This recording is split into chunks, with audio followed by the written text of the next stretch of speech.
Xiaomi 15T. Memang cantik design dia. Dengan harga RM1,899, korang dah boleh pakai handphone yang ada kamera Leica tau geng. Assalamualaikum guys. So hari ni kita nak unboxing dengan review untuk Xiaomi 15T yang terbaru. Handphone ni dia collaborate kamera dengan Leica lens. So kita nak tengok dia punya kamera dia cantik ke tak cantik geng. Sekarang waktu malam, so kita nak test kamera malam dia dan video macam mana. Alright. So jom kita unboxing dulu. Kita tengok apa barang yang korang dapat dekat dalam. Wow. Benda yang pertama yang korang akan dapat, dalam ni dia ada manual book dengan casing. Alright, casing dia bagi jenis silikon warna hitam. Handphone dah agak besar guys. Alright, lepas tu dapat SIM ejector tu. Yang ini semua tolak tepi. Handphone dia, handphone dia baik. Handphone dia kita tolak tepi dulu. Charging dia korang dapat berapa watt? Charging dia dapat jenis 2 pin adapter 67 watt USB, dan kabel dia jenis USB ke Type-C. Alright. So, benda yang korang tunggu-tunggu, Xiaomi 15T. Power ke tak power kan? Kita tengok handphone dia. Alright. So, ni dia punya spek. Leica lens camera.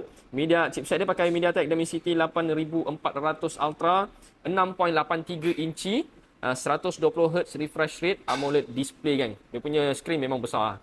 Dan bateri 5500, fast charging 67 watt, dan powered by Xiaomi HyperOS yang terbaru. Alright. So ini dia kan. Xiaomi 15T. Memang cantik design dia. Alright. Dia jenis boxy.